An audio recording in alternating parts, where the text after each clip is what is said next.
السلام عليكم. في حديث عن الرسول صلى الله عليه وسلم، الرسول عليه الصلاة والسلام، إن تزوج المرأة لدينها.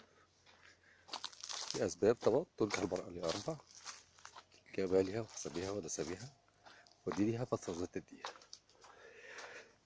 الحديث ده لو بصيت عليه هتقول طب يعني اشمعنى الدين؟ يعني ما هو وارد قوي.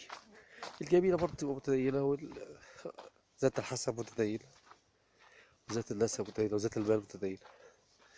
اشمعنى الرسول صلى الله عليه وسلم خص الدين لوحده؟ لأن بتاعت الدين هي الأكثر أمانة. بمعنى عفوا يعني اللي مع تقلبات الحياة هتحصل لك ظروف وهتحصل لها ظروف. الدنيا ممكن تديك ظهرها وما تبقاش انت بالشكل الحلو البراق اللي كنت فيه في أول الجواز خالص. لو معكش واحدة عندها دين، أو الدين هو العنصر 70-80% من اختيارك الأساسي ليها، يعني الدنيا ممكن متبقاش آمنة أوي. فبالتالي ذات الدين هي الأكثر أمانا من تقلبات الزمن.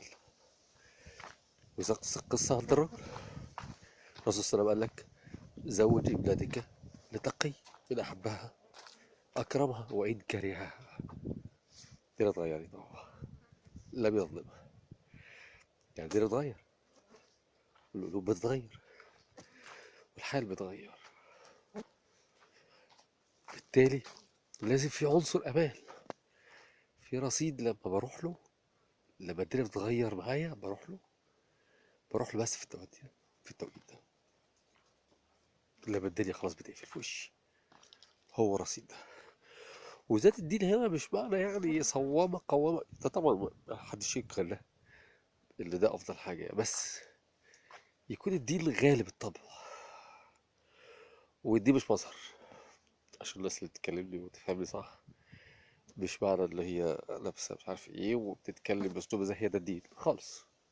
عايز اقول لحضرتك فجأة اللي هي ممكن تكون متبرجة وعندها دين، ومحافظة على صلوات ومحافظة على صيام، وبتبر أبوها ووالدتها وهي متبرجة. تبرج ايه؟ ده يعني هنقول هي عصية في الجزء ده، هي عصية بس، ومن منا لم يعصي يعني. أنا مش أهل أقول إن أنا أتكلم في الدين، بس أنا ما بصنفش الناس بنفسها ولا بطريقة كلامها خالص. بالفعل متدينة سلوك، مش أي حاجة تانية. متنخدعش بشكل وبصر، لا، شوف التعامل عامل ازاي وبناء عليه. وانت كذلك ما تتخدعيش. لا انه حلو أوي واختي واختها، لا لا، خالص خالص خالص. تعامله مع الناس في الشارع عامل ازاي، ابوه عامل ازاي، صادق في كلامه ولا لا، محترم ولا لا، راجل ولا لا، مسؤول ولا لا. حاجات كتير قوي تحدد دي. ووارد يكون في نقطة ساقطة عنه، هو عاصي، كلنا عصاه، إلا من يرحمنا ربنا يعني. عشان كده بقول الدين عنصر أساسي من اختيارك، خليه عنصر أساسي من اختيارك، هتطمن أكتر، وأنت برضه هتطمني أكتر. السلام عليكم.